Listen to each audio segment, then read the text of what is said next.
अस्सलाम वालेकुम, welcome to जोर का जोड़। आई होप आप लोग खैरियत से होंगे और अच्छे से अपना ख्याल रख रहे होंगे। Belated happy Eid Mubarak. I hope आप लोग की ईद अच्छी गुजरी होगी और ईद के बाद अब हम रिजम्पशन करेंगे बिकॉज ईद के वक्त पे तो आपने ईद के शोज हमारे देखे होंगे एंड आई होप आपने एंजॉय किया होगा। बट यस, क्या हो रहा है इस वक्त पाकिस्तान क्रिकेट में, बिकॉज सिलेक्शन कमेटी जो कि परेशान थी, हैरान थी, घबराई हुई थी, जिनको पता नहीं चल रहा था कि वो हैं अभी भी सिलेक्शन कमेटी में कि नहीं है, तो इवेंचुअली खबर आ गई कि वो अभी भी सिलेक्शन कमेटी में। दिस जस्ट वन चेंज जो कि नॉन वोटिंग राइट का चेंज है, वो एक चेंज आया है। और इसके अलावा जो है सिलेक्शन कमेटी इज इंटैक्ट, जो कि सिलेक्शन कमेटी पाकिस्तान क्रिकेट में मौजूद थी। साथ ही साथ क्योंकि अब सीरीज होनी है बांग्लादेश और वेस्ट इंडीज के अगेंस्ट, तो उसके लिए अब टीम को तरतीब देना है, क्या स्क्वाड होगा, क्या एक पूरा पूल ऑफ प्लेयर्स सामने आएगा, वो सर जोड़ के बैठ गई है selection committee and the coaches कि क्या डिसाइड करेंगे और क्या नहीं डिसाइड करेंगे। सो इन सारी खबरों के हवाले से जो इस वक्त पाकिस्तान क्रिकेट में हो रहा है उसके हवाले से हमारी डिस्कशन होगी।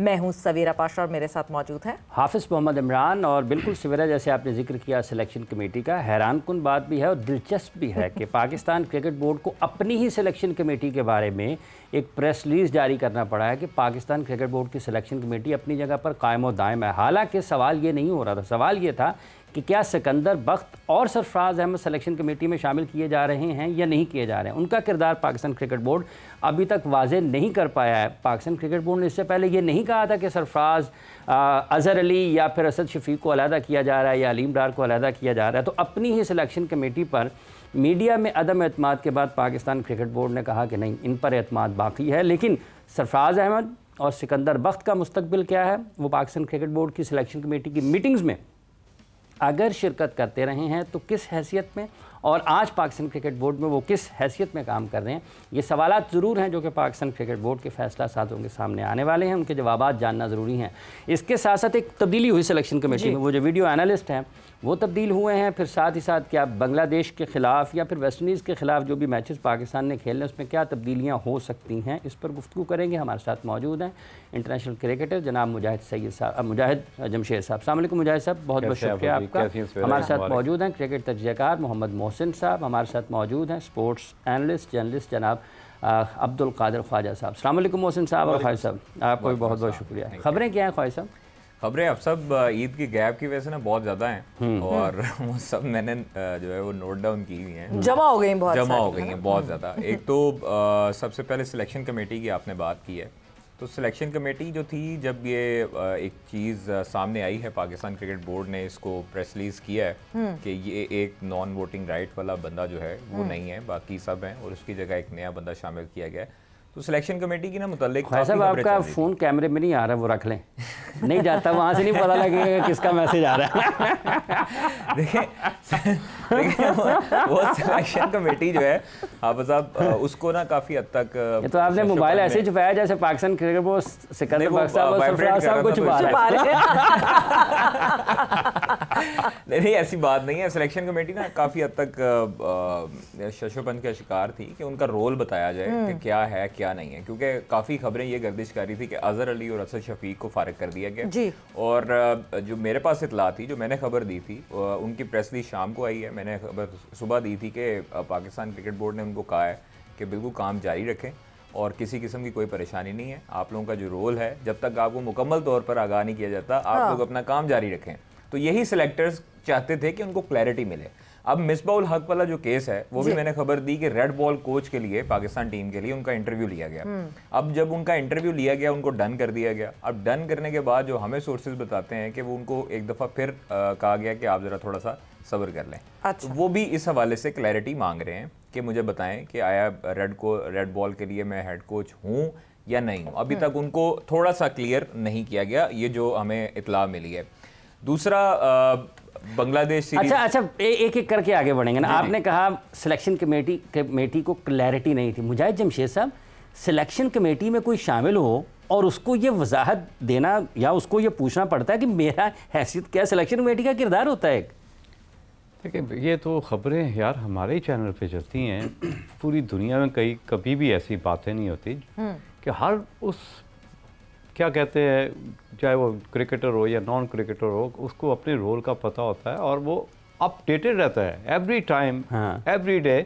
उसे पता होता है कि मैं जिस रिस्पॉन्सिबिलिटी को लेके कैरी कर रहा हूँ उसको मैंने किस तरह मूव फॉरवर्ड करना है। ये तो हम यहीं सुनते हैं कि जी जनाब के आज ये हो गया, फलाने सिलेक्शन कमेटी को जनाब वो उनको बताना पड़ा, प्रेस कॉन्फ्रेंस करनी पड़ी। यार ये तो हम उस दिन भी ये बात कर रहे थे कि जो सिलेक्टर्स हैं उनको स्टेप डाउन हो जाना चाहिए। देखिए कोई ये इसमें कोई बहुत, क्योंकि क्लैरिटी कैसे रहेगी जब उनसे पूछे बगैर एक टीम अनाउंस हो जाती है, उनको भी उसी तरह पता चलता है जैसे हमें पता चला। इस पे देखें वो तो एक इंसल्ट थी ना किसी भी, इसी बात पे तो हम डिबेट कर रहे थे कि जी बड़े मजे की चीजें इंसल्ट वैसे फील की जाए तो आपको पता चलता है, वरना पता ही नहीं चलता कि इंसल्ट वो कहते हैं ना वो बेइज्जत प्रूफ है, तो हम उसमें हमारा क्या कसूर है। सॉरी टू से माय के थोड़े नहीं, ये वैसे ही है, भूख और नींद है, जितनी आप खाएंगे सोएंगे लगती जाएगी, अगर नहीं करेंगे तो नहीं लगेगी। लेकिन ये हैरानकुन बात है कि पता नहीं किस तरह चीज़ों को लेके चल रहे हैं। अभी एक मैच जीते आप बांग्लादेश के अगेंस्ट, नो डाउट हम सब खुश हैं, लेकिन जिस तरह उसको कैरी किया गया, जिस तरह उसको हाईलाइट किया गया, ग्राउंड में घूम के जैसे जैसे वर्ल्ड कप के फाइनल में पहुंच के, और क्राउड बड़ा खुश है, नो डाउट क्राउड आया, हमने एंजॉय किया, एवरी मोमेंट हमने एंजॉय किया कि एटलीस्ट हमने चले किसी भी शक्ल में हमने बांग्लादेश से रिवेंज ले लिया।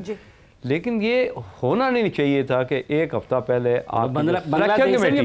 आपकी सिलेक्शन कमेटी ये कह रहे जी कि टीम अनाउंस होगी, हमें पता नहीं, तो भाई अगले दिन क्या आपको उसी सेकंड आपको रिजाइन देना चाहिए था कि ये हाउ इज दैट पॉसिबल कि आपसे पूछे बगैर आप सिलेक्शन कमेटी के पार्ट हैं, चाहे वो असद शफीक हो चाहे अजहर अली हो, उनकी भी अपनी एक डिग्निटी है, वो भी एक प्राइड कैरी करके चलते हैं, तो उनको तो अपनी रेपुटेशन अपनी डिग्निटी का ख्याल होना चाहिए। अलीम डार साहब भी हैं सर, देखिए मैं तो उसके डे फर्स्ट से अगर वो सुन भी रहे हैं तो मैं उसे उसके की कहते पहले दिन तो खिलाफ वो तेरा कम की मेरे सिलेक्शन कमेटी दे, तेरा कोई क्या तो क्यों नहीं बनता यार, खुदा का खौफ करो कि आप देखें आपने जिस फील्ड में इतना नाम कमाया हो, इतना बड़ा नाम कमाया हो, हम उसका आज भी रिस्पेक्ट करते हैं, लेकिन इस तरह की रिस्पेक्ट नहीं करते बीइंग ए क्रिकेटर के आप ज़बरदस्ती एक सिस्टम में घुसने की कोशिश कर रहे हैं। आपका एक्सपीरियंस क्या है यार, आप अगर ऐसे क्रिकेटर्स को लेके आए जिन्होंने ग्रास रूट लेवल से क्रिकेट खेली हो, उनको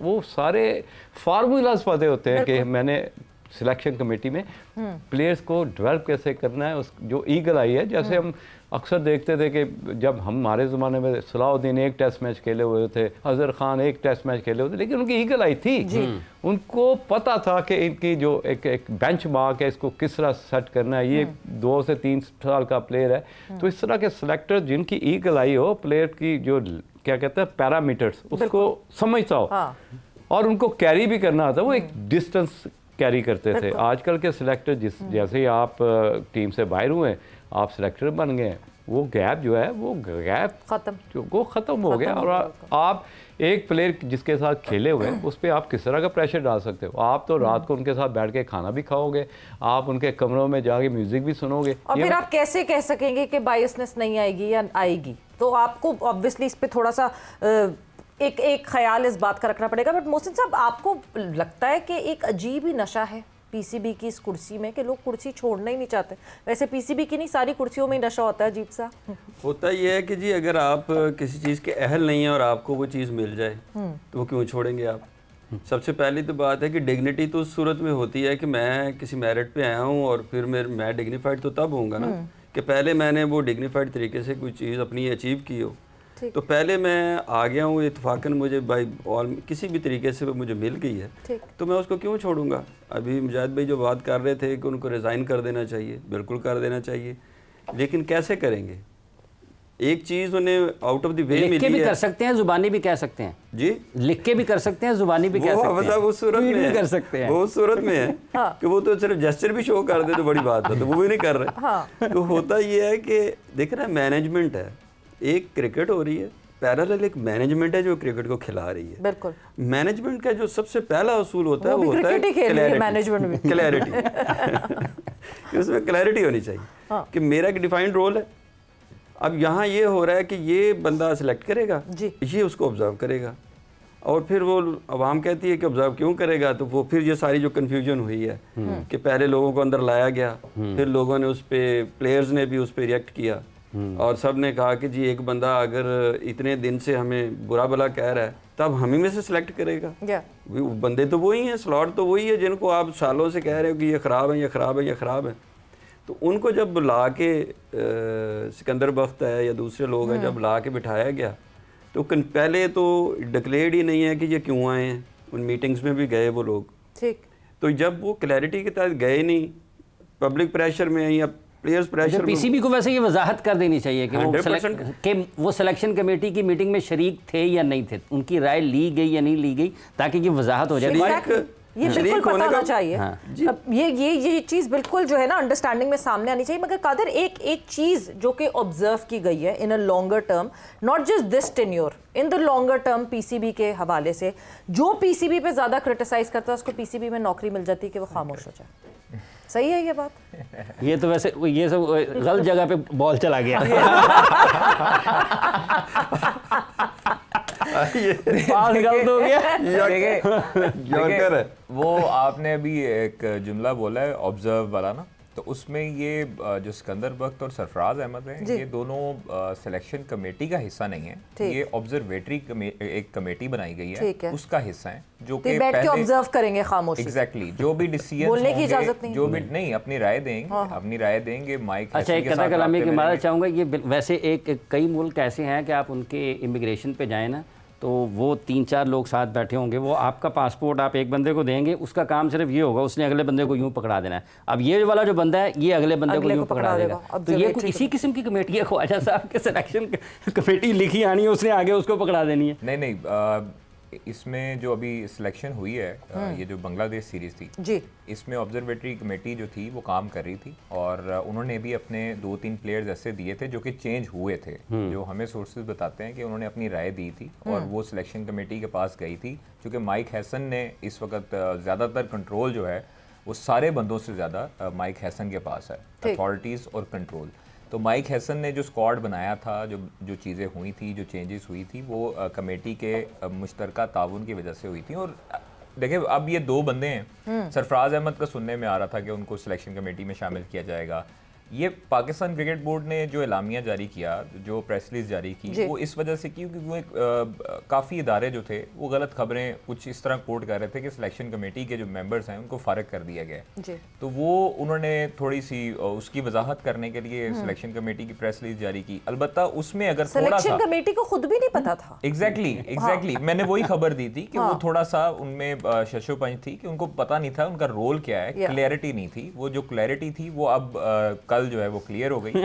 तो उसमें जैसे अभी ये मुजाहिद साहब और मोहसिन साहब ने भी कहा है कि अब हम क्यों इतना ज़्यादा क्रिकेट बोर्ड में कि क्या हो रहा है क्या नहीं हो रहा, क्यों नहीं है, मतलब अगर क्लैरिटी नहीं है। ईद से पहले तक थोड़ा सा चल रहा था ये चीज़ें, और एनसीए में काफ़ी हद तक लोग जो थे वो आपस में गुफ्तगू करते थे कि क्या बनेगा, क्या होगा, क्या सोचा जाए। तो वो थोड़ी सी चीज़ें अब सेटल डाउन होना शुरू हो चुकी हैं आहिस्ता आहिस्ता। तो वक्त लगेगा थोड़ा सा, 1-2 हफ्ते तक इंशाल्लाह ठीक हो जाएंगी चीज़ें। अलबत्ता अगले 2 हफ्ते के लिए ठीक होंगी? नहीं, आगे हम उम्मीद करते हैं कि आगे तक जो है वो चीज़ें ठीक हो। आप साहब तुसी बात ईद के बाद मुझे ऐसा लगता है कि सिर्फ हसन चीमा ही जो है वो कुर्बान हुए हैं, उनकी कुर्बानी हुई है। नहीं, वो अभी हेड कर रहे हैं उसको, जो एनालिस्ट की जो कमेटी है कि वो जो उनको अपने किन को हेड कर रहे हैं, वो उस कमेटी को हेड करेंगे। अब वो उनका डिपार्टमेंट है, हाँ, जो एनालिसिस करते हैं उनका डिपार्टमेंट। मतलब उस्मान जो है वो उनके अंडर आएंगे। उस्मान है वो इनके अंडर है। Exactly. कितनी कमेटी बन गई आप जरा गिन के मुझे बता देंगे पाकिस्तान क्रिकेट बोर्ड में, नंबर ऑफ कमेटीज। बट मुजाहिद साहब, एक चीज़ जिस पे हम बार बार बात करते हैं, stability of the system, stability of the system. काफ़ी अरसे से अब स्टेबिलिटी आ गई। मोहसिन नकवी साहब को अच्छा खासा टाइम हो गया, अच्छा टाइम गुजार लिया है पाकिस्तान क्रिकेट बोर्ड में उन्होंने। बट ये जो नीचे की इनस्टेबिलिटीज़ हैं जो कि मुसलसल बदल रही हैं, यू टर्न्स, इधर से ये चेंज, चैम्पियंस कप करवाया जी, एक दफ़ा करवाया, इस दफ़ा जो है वो स्क्रैप बिल्कुल चैम्पियंस कप कर रहे हैं। हम आज तक रमीज राजा के पीजीएल को रोते हैं कि हाँ जी इतना खर्चा करवा दिया कि हमने पीजीएल करवाई और वो हमें हिट बैक की। तो चैंपियंस कप ने तो और बहुत ज़्यादा खर्चे करवा दिए। नहीं, नो डाउट। देखें, मगर इस डाउट को हम यही रोकते हैं। हम एक ब्रेक पर जा रहे हैं, ब्रेक से वापस आते हैं तो वाकई इस पे भी तो सवाल कोई बनता है कि जब इतना कोई एक प्लान बना के उस पर इतने खर्चे किए जाते हैं तो क्यों नहीं कोई सवाल पूछता। फिर सवाल तो हर किसी से पूछना चाहिए। ब्रेक पर जा रहे हैं, ब्रेक से वापस आते हैं, कॉन्वर्जेशन को आगे बढ़ाते हैं।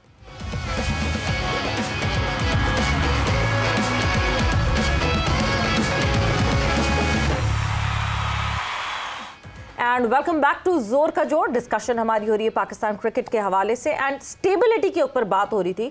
बट कादर, जब स्टेबिलिटी की बात करते हैं तो इनस्टेबिलिटी ऑफ एफटीपी भी सामने आ रही है, बिकॉज ऑब्वियसली एक बांग्लादेश की सीरीज तो है, मगर उसके बाद वेस्ट इंडीज़ में जहाँ हमने 3 ODIs और 3 T20s खेले थे, उसमें भी 5 T20s की खबर आ रही है। एग्जैक्टली देखिए, वेस्ट इंडीज़ बोर्ड के साथ पाकिस्तान क्रिकेट बोर्ड राब्ते में, और अभी तक वेस्ट इंडीज़ क्रिकेट बोर्ड की तरफ से कोई जवाब फाइनल तौर पर नहीं है, लेकिन तजवीज़ ये दी गई है कि आप जो है वो 5 T20 करवा लें, 3 ODI जो हैं उसको ख़त्म कर ली जाए, ताकि T20 की मैक्सिमम वर्ल्ड कप के हवाले से ज़्यादा तैयारी देखी जाए। अब दूसरी बांग्लादेश है, बांग्लादेश में भी जाना है हमने, वो आकर यहाँ पर खेल चुके हैं, हम जीत चुके हैं सीरीज़। अब उसके लिए जो स्क्वाड है 25 रुकनी इनिशियल तौर पर वो भी बना लिया गया है। माइक हैसन ने जो इनिशियल स्क्वाड बनाया है उसमें अनफॉर्चुनेटली अगर इसको कहें तो बाबर रिजवान नहीं है, शाहीन का नाम ज़रूर है, शाहीन अफरीदी का उनसे मुलाकात भी हुई थी, और जो कैंप यहाँ पर लगा था। नहीं तो T20 का स्क्वाड बनाया तो अनफॉर्चुनेटली बाबर रिजवान क्यों नहीं? क्योंकि हमें तो रीसेंट टाइम्स में दिख ही नहीं रहे बाबर रिजवान। अगर मैं फॉर्चुनेटली कहता तो होना चाहिए तो फिर यहाँ पर तो आपके पीछे पड़ जाते लोग। इसका बड़ा डर है आजकल लोगों को ना कि सोशल मीडिया पे मेरे पीछे पड़ जाएंगे। बाबर रिजवान को कैटेगोरिकली कह दिया गया, उनको समझा दिया गया है, बता दिया गया है, और अनफॉर्चुनेटली बता दिया गया। बताया गया है, हैसन की तरफ से भी बताया गया, LCC ग्राउंड में भी उनको बताया गया है कि थोड़ा सा आप अपने आप को डेवलप करें। T20 के नए लड़के हैं, नए लड़कों ने PSL में परफॉर्म किया है, जिनका PSL में परफॉर्मेंस थी उनका कैंप लगा है, और ये हमारा प्लान है। तो उनको कहा गया है कि आपके दरवाजे बंद नहीं हो सकते, आप अपने आप को डेवलप करें, स्ट्राइक रेट बेहतर करें, अच्छे तरीके से आप मेंटेन करके डोमेस्टिक में आए, परफॉर्मेंसेस दें, फिर वापस पाकिस्तान टीम में आ जाए। क्योंकि सीनियर हैं, सीनियर नो डाउट, आपके सीनियर प्लेयर का एक एडवांटेज ज़रूर होता है, प्रेशर हैंडलिंग का उसको पता होता है, आइडिया होता है। लेकिन बाबर रिजवान के मुतालिक शुरू से ही ये एक बनाई गई थी चीज़ कि उनका स्ट्राइक रेट और उनकी जो पावर प्ले की जो बैटिंग है उसमें रन्स जो हैं वो अच्छे नहीं आते। खुशकिस्मती से यहाँ पर जो लड़के ट्राई किए गए उसमें हसन नवाज ने PSL में थ्रू आउट बड़ी अच्छी परफॉर्मेंस दी, उसने हसन नवाज ने मिडल ऑर्डर में जाकर अच्छी परफॉर्मेंसेस देना शुरू की। इसका क्रेडिट भी कोयटा को जाता है जिन्होंने मिडल ऑर्डर पे उसको शामिल किया। आपने न्यूजीलैंड में जाके उसको ओपन करवा दिया। अब चूंकि आपका मिडल ऑर्डर भी अच्छा हुआ, उसके बाद आपके पास ये इतलात आ रही हैं कि रिजवान की जगह जो विकेट कीपर हैं वो इखलाक या रुहेल नज़ीर में से किसी एक को चुना जा सकता है, क्योंकि इखलाक ने भी अच्छी परफॉर्मेंसेस दी हैं सुपर सिक्सेस में, यहाँ पर डोमेस्टिक में भी अच्छी परफॉर्मेंसेस दी हैं। रुहेल जो है वो भी मोहम्मद हारिस जो है वो खेलेंगे, वो तो प्लेइंग 11 रिजर्व विकेट कीपर के, तो वो अब ये चीज़ें चल रही हैं। 25 का जो स्क्वाड है उसमें सुफियान मुकीम भी हैं और अली रज़ा का नाम भी सुनने में आ रहा है। अभी 25 बनाए हैं, अभी फाइनल नहीं हुए क्योंकि अभी इनके वीज़ाज वगैरह भी लगने थे USA के, और वो सारी चीज़ें होनी थी, तो इस वजह से अभी वीज़े प्रोसेस के लिए 25 बंदों के नाम अभी बनाए हैं। अभी सिलेक्शन कमेटी बैठेगी, हेड कोच से मुशावरत होगी, सारी चीज़ें होंगी, तो फिर जाकर फाइनलाइज किया जाएगा इस चीज़ों को। तो वो अभी तक तो यही है कि वेस्टर्न इंडियन जो क्रिकेट बोर्ड है उसकी तरफ से फाइनल आंसर अभी ये नहीं आया कि 5 T20 करने हैं या जो एज पर शेड्यूल है उसको आगे लेकर जाए। मुजाहिद साहब, ये क्या माजरा है? मतलब क्लैरिटी की शुरू से जब प्रोग्राम शुरू किया कि आपके पास वजाहत क्यों नहीं है, आप क्रिस्टल क्लियर क्यों नहीं है चीज़ें आपकी? मतलब बाबर और रिजवान के साथ अगर आप आगे T20 क्रिकेट नहीं खेल सकते तो ये कहने की क्या ज़रूरत है, दिलासे देने की, या दरवाजे बंद आपके लिए नहीं हुए हैं? मतलब आप करिए, हम आगे बढ़ रहे हैं जी। यार वेरी स्ट्रेंज, वो भी डरते हैं, वेरी स्ट्रेंज। जब आपकी जगह ही नहीं बनती तो आपको वजाहत क्यों देनी पड़े? You are out, make it simple. इसलिए जब अभी वेस्ट इंडीज ने कहा जी जो 2 ODI हैं, डेविड वार्नर ने इंडिया के टूर के ऊपर कहा था ना कि मैं वापस आता हूं। उस तरह डेवलप करो कि आपको पता होना चाहिए यार कि आपने ऑल ऑफ सडन T20 अगर क्रिकेट खेलनी, अपने आप को एक्सेलरेट किस तरह करना है, उसका मेथड क्या है, फार्मूला क्या है, गेम प्लान्स क्या हैं। जो मॉडर्न डे क्रिकेट है हमने तो उसको फॉलो करना है। मॉडर्न शायद सवेरा को याद हो, सवेरा मैंने आपके इस प्लेटफॉर्म पे बैठ के बात की थी कि मुझे रिजवान, बाबर और शाहीन अफरीदी बाहर होते हुए नजर आ रहे हैं, क्योंकि हम भी तो देखते हैं, हम भी चीज़ों को ऑब्जर्व कर रहे होते हैं कि किस तरह की क्रिकेट खेली जा रही है, इनका माइंडसेट क्या है, इनके माइंडसेट के पीछे सिम्टम्स क्या हैं, रीजंस क्या हैं कि why they keep doing the same thing. कोई अपने आप को एक्सेलरेट नहीं कर रहे, इनहेंस नहीं कर रहे, तो एक हद तक आप जा सकते हो ना, उसके बाद तो आपका रिवर्स लगना ही लगना होता है। तो हमने वो देखा है कि रिवर्स लगा इनको, और इस तरह की वजाहत देना कि जी वो आकिब ने बुला लिया, मीटिंग होगी बाबर के साथ, रिजवान के साथ मीटिंग होगी कि अपना प्लेइंग स्टाइल चेंज करो यार, आगे बढ़ो यार। आप क्यों इनको ये क्यों नहीं कहा जा सकता कि आप अब ओडीआई पे और टेस्ट पे फोकस करें? दो फॉर्मेट्स हैं, ये भी पाकिस्तान की किट पहन के खेले जाते हैं, इन दो फॉर्मेट्स पे फोकस करें और T20 छोड़ दें बच्चों के लिए। ऐसी क्यों नहीं बात की जाती? क्यों एक नारा लगा दिया जाता है कि हाँ जी करते रहे, तैयारी करते रहे, क्या पता आपका नंबर आ जाए। दरवाजा खुला हुआ है, लेकिन जब आप दरवाजे के पास आएंगे हम बंद कर देंगे। कैसी बात कि जितनी खूबसूरत क्रिकेट साहब ऐसे ही है ना, टेस्ट क्रिकेट और ओडीआई है, इनको तो बड़े दे फील प्राउड कि यार हमारी सिलेक्शन जो है ना वो बेटर क्रिकेट के लिए है। हाँ। ये जो T20 क्रिकेट इस ऑल अबाउट के यार ये नॉन स्टॉप क्रिकेट है ना। जब आप नॉन स्टॉप क्रिकेट खेलते तो आपके पास non stop shot of range भी होनी चाहिए, आपके पास अगर आप बॉलर हैं तो आपके पास वो सारा टूल्स होने चाहिए जो आप किसी भी बैट्समैन को मेंटली डिस्टर्ब कर सकें। क्योंकि हम कहते थे यार ये प्रेडिक्टेड बॉलर है, अब तो सारी चीज़ें ही चलेंगी T20 की, और बॉलिंग में हो या बैटिंग में हो चली गई जी। ये प्रेडिक्टेड नहीं होना चाहिए। अगर बॉलिंग करता है नहीं हो सकते, आपने हर हो ही नहीं कुछ ना कुछ सकते करना है। लेकिन टेस्ट क्रिकेट और ओडीआई में तो प्रेडिक्टेड चीज़ें चलती हैं। आप कई दफ़ा ओडीआई क्रिकेट में अगर बात करते हैं तो आपको मिक्स सी क्रिकेट खेलनी पड़ती है सवेरा, कि आपने बॉलर की मर्जी से भी खेलना है और अपनी मर्जी से भी कैरी करना है। बिल्कुल। और टेस्ट क्रिकेट तो टोटली आपने बॉलर की मर्जी से खेलनी है। वहाँ पे तो आपने छोड़ने वाले बॉल को छोड़ना है, खेलने वाले को खेलना है। तो that's the beauty of test cricket के जिसमें एक session wise session to session cricket हो रही होती है, और उस तरह आपने एक टीम को कैरी करने के साथ साथ अपनी जो सराउंडिंग है उसको भी खूबसूरत तरीके से लेके चलना होता है। तो इस तरह बाबर को तो खुश होना चाहिए। रिजवान की जो टेक्निक थी मॉडर्न डे क्रिकेट की, सिर्फ एक शॉट पर रिलाई करता था कि वो इधर लेके खींच के चला गया। नो डाउट एक प्लस पॉइंट था कि जो बॉलर का बेस्ट बॉल था वो हमेशा उसको ही अटैक करता था, ये उसका प्लस पॉइंट था। लेकिन वो कितनी देर एक ही शॉट के ऊपर, आपको बुमराह वाला याद है जो हमने इंडिया के खिलाफ हम नहीं जीत सके 2024 में, वही था वो। बुरा शॉट मार के पूरी टीम को उस सिचुएशन में डाल दिया कि मेरा ख्याल है कि वो वाहद ऐसा मैच था हाफिज जी जहाँ पे 1 घंटा पहले इंडिया का पूरा क्राउड गायब होना शुरू हो गया था। सर बिल्कुल हमें मुबारकबाद दे दी थी, हम तो वहाँ थे, वहाँ पे सन्नाटा था। सारे इंडियन जर्नलिस्ट ने हमको मुबारकबाद दे दी थी, हमसे वो कर लिया था कि हाँ जी आज डिनर आप लोगों ने करवाना है क्योंकि आपकी टीम जीत रही है। हमने कहा रुक जाए अभी, हमें अभी डाउट है, अभी रुक जाए। उस सिचुएशन में इतना बुरा शॉट मार के आउट हो जाना और इतना बड़ा मैच, या तो होना कोई जिम्बाब्वे के अगेंस्ट चलो हम बर्दाश्त कर सकते हैं यार, ऐसी चीज़ें डाइजेस्ट नहीं होती कि आप एक सीनियर प्लेयर के साथ साथ आप इंडिया के अगेंस्ट खेल रहे हो और हमारी स्टेक लगी है, we are on stake. Exactly उस सिचुएशन में आप इतने केयरलेस नहीं हो सकते। और उसके बाद आप जिस तरह के आके प्रेस कॉन्फ्रेंस करते हो यार, अमेजिंग, इट्स वेरी। मोहसिन साहब, ये जैसे चूँकि क्लैरिटी से बात शुरू हुई थी, मोहसिन साहब तो आप किस तरीके से इसको देखते हैं कि ये यहाँ पर क्लैरिटी फिर क्यों नहीं है कि जब आपने एक अपना मुस्तकबिल का तयन करना है कि हमने आगे कैसे बढ़ना है, तो फिर आपको लोगों को दिलासे देने की क्या ज़रूरत है ना। आप क्लैरिटी के साथ बढ़ाएं, बताएं जी हमारा प्लान है, हम आगे बढ़ रहे हैं, ठीक है। और प्लेयर्स को भी समझ आना चाहिए ना, इतने अरसे से इंटरनेशनल क्रिकेट खेल रहे हैं, बोर्ड क्यों नहीं कर पा रहा है? ये बोर्ड कमज़ोर है या कर पा रहा है? ख्वाजा साहब ने थोड़ी सी नरमी कर दी है, ख्वाजा साहब ने नरमी की है। बोर्ड असल में ना जी, आप ये देखें कि बोर्ड हमेशा ही कन्फ्यूजन में रखता है। अभी हमने जिनकी ये बात कर रहे हैं ना जी, इसका एक पहलू और भी है जी।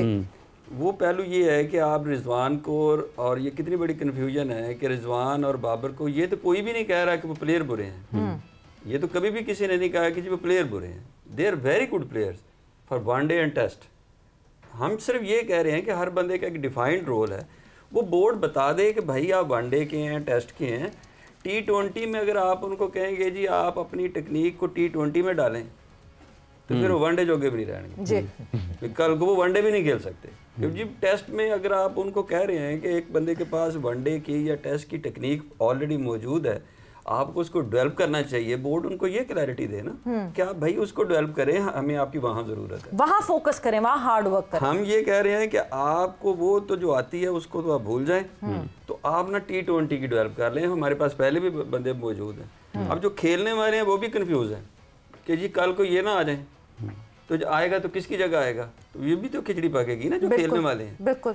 तो आप बजाय इसके क्लैरिटी जो है ना जी, वो ना सिलेक्शन कमेटी में है कि आपने देखा कि पिछले 10 दिन में क्या हुआ कि 2 बंदे बैठ रहे हैं, 2 बाहर जा रहे हैं, फिर 2 अंदर आ रहे हैं। ना वो सिलेक्शन वालों को पता है कि हमने सेलेक्ट किया है तो वो कौन हम उसको तब्दील कर देगा आके। ना ही खेलने वालों को पता है कि हमें हमारे पास क्या डिफाइंड रोल है। जब तक आप क्लैरिटी नहीं करेंगे ना, ये इसी तरह कंफ्यूजन है और ये बोर्ड की कमजोरी समझता हूँ मैं। बोर्ड कमजोर है, कंफ्यूजन बिल्कुल कमजोर है, कंफ्यूजन भरी हुई है, मजबूत है, कंफ्यूजन भरी हुई है। एशिया कप के हवाले से भी कंफ्यूजन है बहुत सारी। ख्वाजा साहब, हो रहा है एशिया कप के नहीं हो रहा? एशिया कप इंशाल्लाह होगा, और उससे पहले चूंकि अफगानिस्तान ने अगस्त में आना था पाकिस्तान में, तो अभी ये प्लान बनाया जा रहा है कि पाकिस्तान, अफगानिस्तान और यूएई की टीम के दरमियान ट्राई नेशन सीरीज हो, और वो उसी शेड्यूल के मुताबिक हो, उसमें T20 मैचेस हों। एशिया कप चूँकि अब यूएई में होना है और भारत होस्ट था इसका, होना है 3 साल कॉन्ट्रैक्ट के मुताबिक ना पाकिस्तान भारत जाएगा और ना भारत पाकिस्तान आएगा। तो न्यूट्रल वेन्यू के मुताबिक लोग ये कह रहे थे कि श्रीलंका में, लेकिन अब जो है वो ट्राई नेशन सीरीज़ चूँकि होनी है यूएई में, और उस हवाले से बोर्ड भी और एशियन क्रिकेट काउंसिल भी इस हवाले से कर रही है चीज़ें, और वो अगस्त में इंशाल्लाह ये ट्राई नेशन सीरीज़ होगी पाकिस्तान, अफगानिस्तान और यूएई की, और सितंबर में यूएई में जो है वो होगा एशिया कप। तो ये अभी तक की इतलात थी। अभी फर्दर जो है वो इस पे चीज़ें डिस्कशन होगी और सारे बोर्ड्स को जो है वो लिया जाएगा लूप में। फिर एशियन क्रिकेट काउंसिल का भी इजलास होगा, उसमें बाकायदा तौर पर ये ऐलान कर दिया जाएगा। 3 मुल्क की सीरीज की तरफ जा रहे हैं। एशिया कप हो रहा है कि 3 मुल्क की सीरीज हो गई एंड देन एशिया कप जो है वो होगा। चलें, ये तो एक अच्छी खबर है, मगर साथ ही साथ अच्छी खबर एक और पाकिस्तान क्रिकेट के लिए, that the former captain of Pakistan women team Sana Mir, उनको कांग्रेट्स करना बहुत ज़रूरी है, because ICC hall of fame में उनका नाम आना, it is a very big pride for us. So Mujahid साहब, एक प्राइड फुल मोमेंट, एक प्राइड का मोमेंट है। एंड आज लॉर्ड्स में जब वर्ल्ड टेस्ट चैंपियनशिप का डे 2 शुरू हो रहा था, तो Sana Mir was the one who रंग द बेल। बड़ी खुशी की बात, जिस दिन ये खबर चल रही थी तो आई फीलिंग सो प्राउड, इसलिए कि ऐसी कम्युनिटी में रह के इतना सर्व करना, और ऐसी जगहों पे जब ये इन्होंने क्रिकेट स्टार्ट की, हम तो तब से देख रहे हैं ना, जब पाकिस्तान की वुमेन क्रिकेट स्टार्ट हुई तो सना मीर को वहीं से देख रहे हैं हम। तो जब छोटे छोटे इलाकों में जाके किसी को मोटिवेट करते हो, तो वो मोटिवेशन उस दिन हमें फीलिंग आ रही थी कि इसने बड़ी सर्विसेज दी हैं अपने मुल्क के लिए, तो she most deserving women cricketer कि जिनको ये अवार्ड मिलना चाहिए था। उसके पीछे ये था कि आप जिस कम्युनिटी से निकल के उस जगह पे पहुँचे हैं, कितने मुश्किलों से निकल के उस जगह पे जाना, लोगों की नज़रों में आना, लोगों के फैमिली में रह के तरह तरह की बातें सुनी, तो इस वंडरफुल फीलिंग के वो उस जगह पे कि उनको जो अवार्ड दिया गया वो मच डिजर्व थी। बिल्कुल मोहसिन साहब, मतलब एक आप सामने एक चीज़ देखते हैं कि not even coming out from a metropolitan city, Abbottabad से ताल्लुक़ है सना मीर का, और वहाँ से उस एक एरिया से आना जहाँ पे हम कहते हैं कि बहुत रिजर्व रखा जाता है अपनी ख़वातीन को। ऑल टुगेदर पाकिस्तान में ये जब वुमेन क्रिकेटर्स निकल कर आती हैं, वो एक जंग लड़कर वुमेन क्रिकेटर बनती हैं, अपने कभी ख़ानदान वालों से तो अपने डिस्टेंट किसी चाचा मामू से। वहाँ Sana Mir being the idol for the young girls of Pakistan and the world. देखिए जी, वो अगेंस्ट ऑल ऑड्स हमारी ख़वातीन खेलती हैं क्रिकेट, और जिस ज़माने में अभी तो फिर भी एक अवेयरनेस आ गई है, बार बार हमारी क्रिकेट टीम टूर कर रही है, गेम्स आ गई हैं, थोड़ा एक मीडिया ने भी कवरेज दी है उसको। शुरू में मीडिया भी उतनी ज़बरदस्त कवरेज उनको नहीं दे रहा था, तो अब तो फिर भी थोड़ा बेहतर हो गया। जिस ज़माने में इन लोगों ने स्टार्ट किया, और उसकी बहुत बड़ी खिदमत है पाकिस्तान वुमेन क्रिकेट के लिए। जिस तरह जिस तरह हम कह सकते हैं ना जी,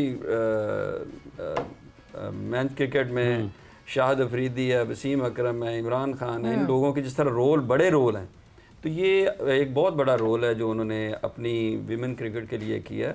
और उनको देख के बहुत सारी जो ख़वातीन क्रिकेट हैं, ये इसलिए खुशकिस्मत रहे कि 2010 का जो एशियन गेम्स था, वहाँ पर जो उन्होंने कामयाबी हासिल की, उससे पाकिस्तान की वुमेन क्रिकेट को एक बिल्कुल एक नई जिंदगी मिली, वहाँ से उनको हौसला भी मिला कि हम कर सकते हैं, हम जीत भी सकते हैं। और ये उन्होंने ऐसी ऐसी परफॉर्मेंसेस दी हैं कि जिनसे फिर दूसरों को ये हौसला मिला कि हम परफॉर्म भी कर सकते हैं, और फिर उनकी बड़ी खिदमत है। और हॉल ऑफ फेम में जाना तो वो तो खैर एक अचीवमेंट है, लाइफ टाइम अचीवमेंट है जी। ये कैसी अचीवमेंट होगी? जयशाह साहब सना मीर को उनका हॉल ऑफ फेम दे रहे हैं जनाब फाइज साहब। उनके तासुरात और उनका जो बॉडी जेस्चर था वो देखने वाला था जयशाह साहब का, जो सना मीर को जब वो सारे पाकिस्तानियों ने पकड़ लिया वैसे वो जयशाह की स्माइल जो है ना, हर पाकिस्तानी ने उस पर डिस्कस किया कि जयशाह की स्माइल। बट देन मैं ये देखती हूँ कि जिस जेस्चर से उन्होंने ये वो दिया, उसके बाद अगर सबको ये लगता है कि हाँ जी जयशाह जो है वो आईसीसी निकलवा देंगे पाकिस्तान को और ये कर दे, मुझे नहीं लगता कि ऐसा कुछ नहीं, ऐसे नहीं हो सकता क्योंकि वो आईसीसी मदर बॉडी है और सरबरा होने के बावजूद अगर हॉल ऑफ फेम मिला है तो फिर इस एंगल को भी देखना चाहिए कि अगर वो सरबरा हैं तो उन्होंने सर कहीं ना कहीं तो मेरिट है ना। बिल्कुल एग्जैक्टली ये तो नहीं है कि उन्होंने एक गैर किसी ऐसे शख्स को उठा के दे दिया, किसी ऐसे इंसान को दे दिया जो डिजर्व नहीं करता। एक कमेटी है ना, उस कमेटी में सब लोग बैठते हैं। अगर मैं और जहाँ तक ताल्लुक उनके तासुब का है, वो इंडियन प्रीमियर लीग के फाइनल पे गए थे ना फाइनल पे, ट्रॉफी दी है ना। क्या सारी दुनिया में जितनी भी प्राइवेट लीग्स होती हैं वो वहाँ पे जाएंगे स्टेज के ऊपर? एग्जैक्टली वो तासुब है। फाइनल हुआ था, यकीन करो अगर यही सवाल अगर आप सना मीर से करेगी ना जी कि आप इस हॉल ऑफ फेम के लिए डिजर्व करती थी, तो वो चीख के रो के आपको बताएगी कि मैं डिजर्व करती थी। वो इसलिए कि वो मुश्किलें हमने बड़ी लंबी देखी हुई हैं, बहुत लंबा सफर था, और कितने प्लेयर्स के घरों में जाकर उनको मोटिवेट करती होंगे तेरे में बड़ा टैलेंट। बहुत सारी मुश्किलात से गुजर के Sana Mir now in the ICC hall of fame and congratulations to her, congratulations to every Pakistani and specially the proud parents of Sana Mir जो के साथ उस वक्त खड़े हुए थे, और उससे आइकॉनिक अच्छी पिक्चर हो नहीं सकती। इतने बड़े नामों के बीच में Sana Mir hall of the fame का हिस्सा बनी और हम सब के लिए बड़ी फ़ख्र की बात है वो। एंड विद दैट वक्त यहाँ पे ख़त्म हो गया। आप लोग का बहुत बहुत शुक्रिया, थैंक्स फॉर बीइंग हियर। जोर का जोड़ का वक्त ख़त्म होता है। सवेरा पाशा को और हाफिज़ इमरान को इजाज़त दीजिए। अपना बहुत ख्याल रखिएगा। टेक केयर, बाय बाय, अल्लाह हाफ़िज़।